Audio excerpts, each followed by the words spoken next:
네, 안녕하세요. 오늘은 2반, 3반 역사부장 수고해 주겠습니다. 3반 역사부장은 학습지 처음 볼 거예요. 교과서 학습지. 우리 진도 빨리 나가자. 네.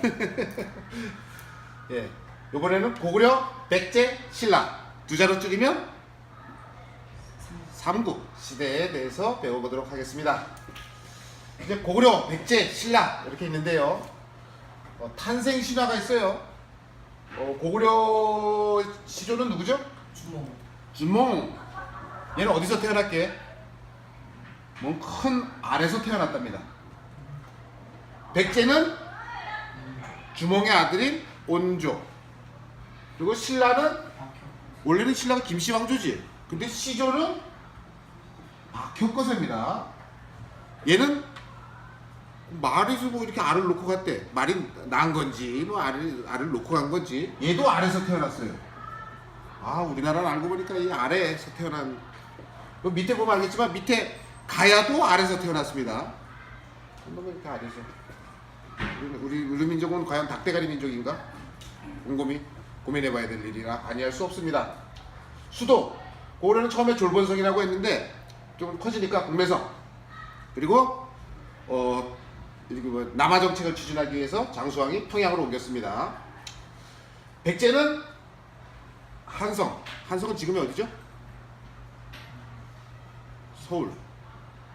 서울이 수도였었습니다. 그랬는데 고구려 때문에 쫓겨나요. 지금의 공주. 그랬다가 부여처럼 부흥하고 말 거야 하면서 지금의 부여로 천도한 적도 있습니다. 신라는 죽으나 사나 수도가 어디다? 경주입니다. 자, 이제 요거를 스토리를 잘 엮어야 돼요. 일단 그전에는 나라 따로따로 있었는데 외부에서 적이 쳐들어오면 당하잖아? 그러니까 당하지 않기 위해서 가끔 이렇게 연결해서 힘을 합쳐서 외적을 막으려고 했어요. 그래서 각자 왕국은 따로 있는데 서로 연맹해야겠다. 연맹 무슨 뜻인지 알지? 이렇게 뭉치고 있다. 근데 통치는 다 따로 해요. 그런데 이런 것들이 이제 이 중에서 제일 힘센 놈 밑으로 다 관리로 편입돼 가는 과정. 그 과정을 거치고 나면 고대 국가라고 합니다. 그런데 이 고대 국가가 되기 위해서는 얘네가 그걸 승복을 해야 돼. 나도 왕인데 내가 왜 네 관리를 해? 이렇게 되는 거죠. 얘네 같은 경우는 뭐 말을 믿는다던가, 얘네는 뭐 소를 믿는다던가, 얘는 돌을 믿는다던가. 고조선 보면 뭐 믿는 것 같아? 뭐가 사람이 되지? 곰이 막 사람이 되지? 그건 곰부족이라 이거야. 곰부족이랑 연합한 거야, 고구려는. 뭐 이렇게 서로 믿는 게 달라요. 그러는데 고대 국가는 그런 것까지도 다 통일해요. 정신과 육체를 모두 다 통일을 해야지 고대 국가라고 할 수가 있습니다. 고대 국가가 되기 위해서는 5가지 조건이 있습니다. 고대 국가 성립 요건, 핵심이라는 개념이죠. 중요한 겁니다. 일단 다른 종교를 모두 아우를 수 있는 그런 종교가 필요합니다. 선진적인 종교, 고등 종교, 무엇을 수용할까요? 불교. 야, 우리나라가 니네들 곰부족 이런 애들보다 훨씬 더 뛰어난 민족이야. 왜냐하면 우리는 깨달으면 다 여기가 바로 부처의 나라다. 그리고 내가 부처니까 내 밑으로 다 모여. 이렇게 정신을 통일하기 위해서 불교를 수용합니다. 그리고 선진적인 법 체계인, 이건 좀 어려운 말이에요. 율령을 반포합니다. 그냥 법이라고 생각하면 돼요. 내 법을 따라야 돼. 그러니까 여기 법 따로 여기 법 따로 이렇게 있으면 그건 같은 나라가 아니죠. 같은 법 안에 서로 뭉쳐야 됩니다. 그리고 관리들을 등급으로 나누는. 야, 내 밑으로 가서 관리가 돼 그랬는데 얘네는 이따만큼 큰 부족이고 얘네는 요따만한 부족이야. 근데 얘는 평등하게 대우하면 얘가 기분 좋겠니 안 좋겠니? 기분 안 좋겠죠. 그래, 너는 관리 중에서 좀 높은 등급, 너는 낮은 등급. 성적으로 따지면 너는 2등급, 너는 3등급, 너는 5등급, 7등급. 관리들의 등급을 나누는 걸 뭐라 그럴까요? 관등. 그리고 이 관등에 따라서 옷 색깔도 달라집니다. 그걸 관복제, 정비. 야, 나도 너처럼 빨간 옷 입을 거야. 그렇게 하면 안 되죠. 그러니까 말을 듣게끔 관등제, 관복제가 마련돼야지 고대 국가라고 할 수가 있습니다. 그리고 왕권을 이렇게 나눠 먹으면 얘가 왕이 됐다가 여기서 왕이 됐다가 여기서 왕이 됐다 이러면 또 그게 고대 국가라고 할 수가 없어요. 왕권을 아들에게 세습시키는 부자 상속제, 왕위 부자 상속제가 마련되어야 됩니다. 그리고 야 여기는 내가 다스릴 거야 이러면 또 같은 나라가 아니죠. 그러니까 왕이 관리를 파견해서 지방을 왕이 관리를 파견하여 다스리는 지방제도가 마련됐다. 이래야지 이 조건을 갖춰야지 중앙집권적 고대 국가가 완성되는 것입니다. 그럼에도 불구하고 왕은 지 혼자 독단적으로 다스릴 수 없습니다. 고구려는 제가회의, 그리고 백제는 무슨 바위에서 정사를 논해요. 정사함회의. 신라는 유명한 회의가 있죠. 무슨 회의가 있죠? 화백회의라는 게 있어요. 여기 없어? 안 해도 돼. 이런 것들을 해서 얘네들과 같이, 그러니까 발리들과 같이 통치를 하는 거야. 결과적으로 보면 고대 국가는 점차 왕권이 강화되고 있지만 지방에서는 아직도 이런 귀족, 옛날에 족장이었던 사람, 그런 사람들의 힘이 아직은 막강한 상태다. 그래서 이제 점점 고려로 조선으로 갈수록 중앙 집권은 강화되게 약화되게 강화돼 갑니다.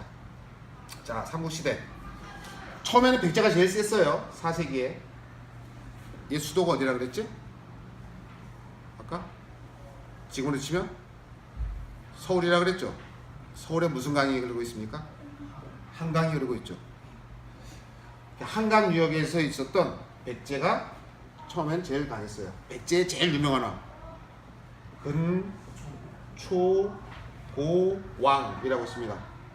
중국의 센 나라인 동진, 그리고 일본을 옛날에는 외라고 불렀어요. 외와 교류를 했습니다. 그 교류를 했다는 증거가 뭐냐면 근초고왕 때 일본 왕한테 칠지도라는 걸 하사한 적이 있어요. 칠지도는 이 가지가 몇 개에 도는 칼도자야.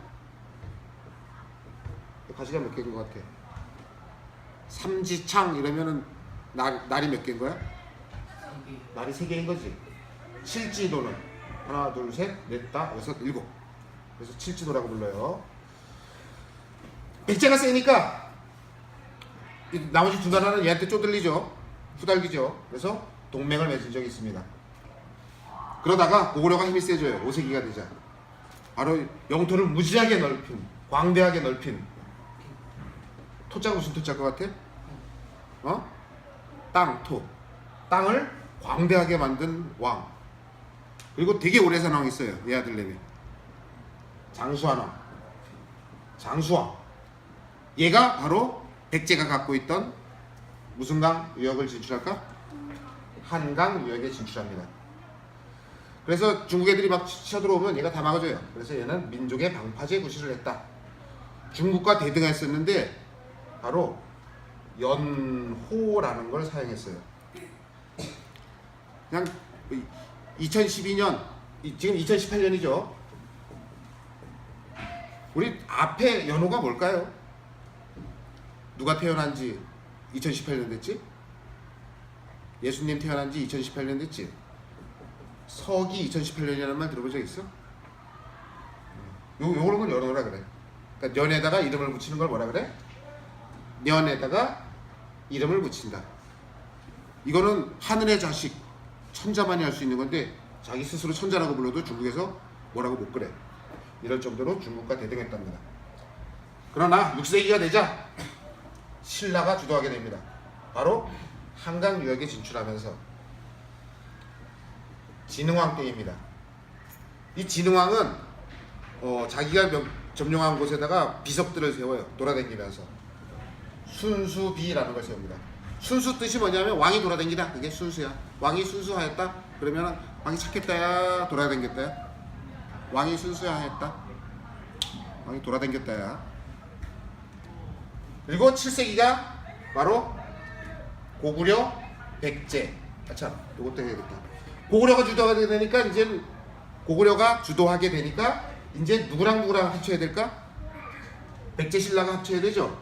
신라의 라와 백제의 제자를 합쳐서 라의 리을이 니은으로 바뀌어서 나제동맹이라는 걸 내신 적이 있어요. 그러니까 백제가 쓸 때는 고구려 신라 동맹, 고구려가 쓸 때는 나제 동맹. 그런데 7세기 삼국 통일기에는 려제가 연합했어. 그럼 누가 하나 남죠? 고구려, 백제가 연합했어. 신라가 남죠? 그때 중국 어떤 나라가 있었게? 당나라라고 있어요. 둘이 연합해요. 싸웠어요. 누가 망하게? 나당과 여제 중에서 여제가 망해요. 그리고 나당 연합 중에서 나중에 당나라를 쫓아내고 신라가 삼국을 통일하게 되는 과정.